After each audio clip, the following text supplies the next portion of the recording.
Hello, I'm Skip Novak, and you're on board my 54-foot sailing expedition vessel Pelagic, a boat with a history. Built in 1987 in Southampton, it was very much a DIY project, and the philosophy of the boat was really to sail to remote destinations around the world, principally high-latitude destinations, the Arctic and the Antarctic. And the whole ethos of the boat is robustness, simplicity, and a go-anywhere philosophy. And it's a steel boat, got a lifting keel and lifting rudder in order to get into shallow water situations, out of the ice, be able to beach the boat if necessary in all these remote places we go to. And because it's lifting keel, it's quite a special interior. Most boats have interiors in the maximum beam of the boat where the day area is the main saloon and these type of things in the galley, whereas our boat, because of the lifting keel box here, the main area is pushed back in the stern. So here you have a couple pilot berths either side, you've got a salon table, you've got a library, and there you got the galley ensuite, 2-burner gas hob and an oven, and all the other accoutrements in a galley.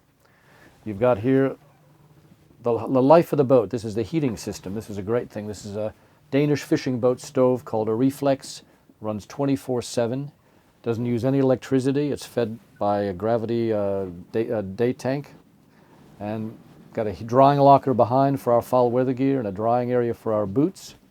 Sort of like a fireplace in a house. I like that, that natural heat source. And if you walk forward, we're going to have a little tour of the boat here. We've got our chart table here. We've got Bertie navigating today on the dock in Ushuaia. And very simple, we still are on paper on Pelagic. Even though we do have electronics as well, we still have to have paper charts. Most of the areas we go to are a lot of unsounded areas and very primitive chart plotting. We've got a toilet, shower area.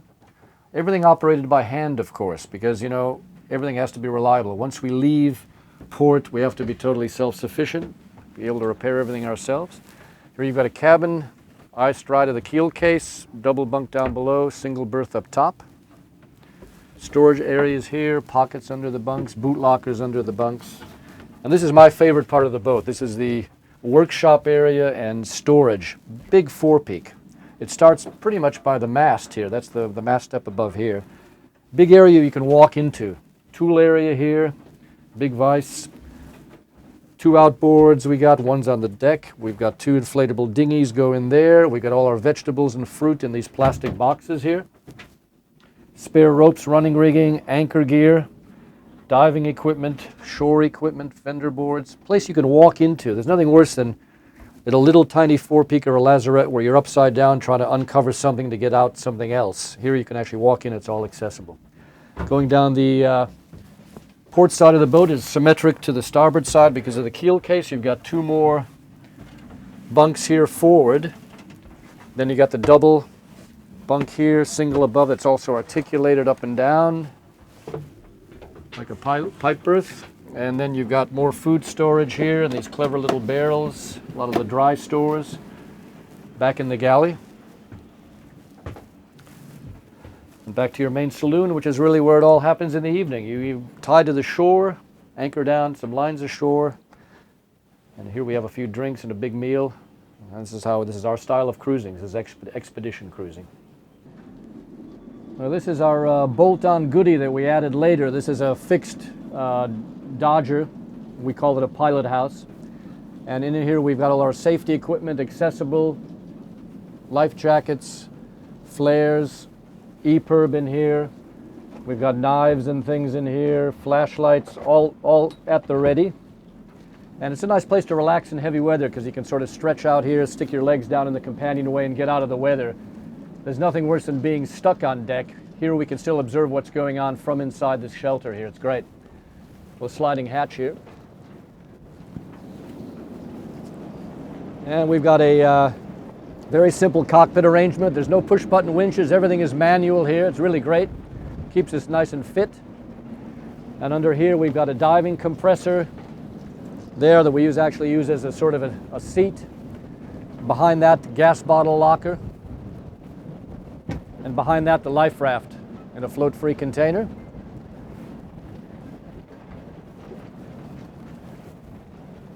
And there's our chimney for the heater here, Charlie Noble.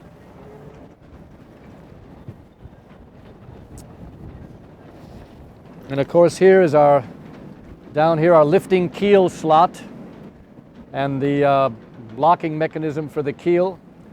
And we've got 4 lines, 4 spools of line here, 120 meters each to tie to the shore. We can put 2 bow lines out and 2 stern lines out. And this is how we operate in places like Tierra del Fuego and the Antarctic Peninsula. Tying to shore is much safer. Welcome aboard Pelagic Australis. This is the evolution of the Pelagic, incorporating all the lessons we learned over the first 12, 13 years down south. It's a 74-foot lifting keel, lifting rudder, aluminium this time, not steel, and obviously bigger volume, a bit more spacious, a bit more comfort, a bit more internet friendly. This is the pilot house area. This is really the heart of the boat. This is where we basically live in the pilot house while we're sailing around, go outside to adjust the sails, come back in here, hang out. It's got a 360-degree view, nav station over there, engine controls over there, safety equipment all visible, life jackets, all your kit here at the ready, safety equipment behind the lockers, day medical kit, etc., flares, nothing hidden away. And this is the roll bar here to keep everybody tacked down in rolling sea so they don't fly off the settee. Going to take you downstairs to the port side of the boat. Because it's a lifting keel, of course, again, symmetrical side to side for the day area aft. And she's a 12-passenger boat with 3 crew, MCA Category 0, all bells and whistles, built in South Africa in 2003. Big double cabin back here. We've got a ensuite toilet to that cabin with a shower arrangement in there. Another double cabin here, upper and lower.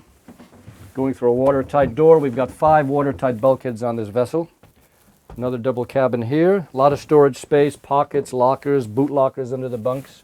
And this is my favorite part of the boat, the workshop, of course. We got tools, vise all stowed away, spare parts under the floor, spare parts under there. Keel winch arrangement. It's got an electric tow truck winch to lift the 12-ton keel. Going through another watertight bulkhead here. This is the unheated section of the boat where we keep all the fresh vegetables and fruit in big racks here. 2 engines, 2 inflatable outboards. Hidden back there is a spare propeller. We've got diving equipment, and we're rigged now to go to Antarctica for a mountaineering exercise. So this is all filled with crampons, ice axes, all the sharps. Every climber gets a barrel. Okay. And now we're going to go down the starboard side, which is basically symmetrical. Every cabin has a heater, has a radiator, ventilation, obviously, escape hatches. Another head here, and then we're going to go through the skipper's cabin here, which is the same level as the aft saloon. Nice and spacious. And this is coming in now to the ensuite communication center here. We've got fleet broadband, iridium, space for people to work on their laptops, all the charging equipment, big Siemens electrical panel. And through in here is the engine room in there. We got a 250 horse Cummins in the proper engine room space. And main saloon, you can see 12 people around the table, extensive library, and this is now the heart of the boat, the heating system. It's the reflex, same as we have on a little boat, but bigger, with a back boiler to heat all the radiators forward, and the hot water tank here. That's the calorifier. That's a great place to hang out. And the galley, very simple galley, 2-burner custom stove to fit 2 customized 12-liter pressure cookers. Electric oven underneath. We run off the genset, which is back in the lazarette, and everything else stowed away properly here. Can make some good meals on this galley here. And out the hatch to the pilot house. We'll do a tour of the deck. Okay, going out the watertight door into the cockpit. This is quite a unique arrangement here. It's a big sliding composite hatch there that goes all the way back. So you can sit under here without putting on foul weather gear and be basically outside, but not have to put gear on and get soaked. So this is a really, really nice area. You get 4 people in here. Watertight door, obviously. 2 12-man life rafts with a float-free lid. Okay, main steering station. And the cockpit I really love. This is also unique. It's a cockpit where the winches are all ergonomically placed at this level. You're not sort of bending over on a coaming, and you're leaning against, with your hip against a really solid surface. not trying to capsize over a shorter plinth. And our big rollers bring all the sheet leads up to these winches, get a clear lead. Running backstays come in here, so you basically are walking around all the running rigging, no ducking and diving here. And it's a completely flat deck from stem to stern. Back here is a nice feature. You got about 2 Bombay doors, give access to the stern scoop, ladder and a swim ladder that falls over the side, and also gives access to the big spools of rope. We have the shorelines. We got 2 spools underneath here, 2 times 150 meter polyprop lines that go ashore. Okay. And then walking forward, man overboard geared obviously. And that's our famous chimney.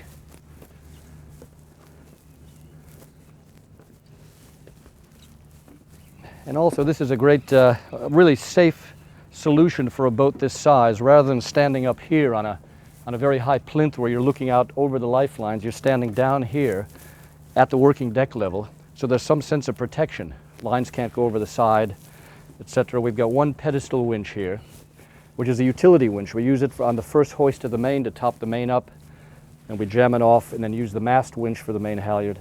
All the reefing clue lines here go to this winch. If we blow the electric windlass, we can take chain hooks and bring the chain in using this windlass as well, or use it for a spare anchor rode. And also shore lines, spring lines dive through a tunnel in the coaming and go to this winch as well. So it's a great sort of utility winch, all manual. All sailing control systems on the boat are manual. All winches, furlers, everything is by hand. Keep it simple. And a nice clean foredeck. 4-meter inflatable Zodiacs go here. And of course now we're rigged to go across the Drake tomorrow, so everything's down below. Nice clean deck. Got 3 furling headsails up front.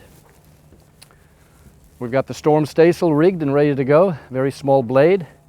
Got a 90% high clued Yankee in the middle.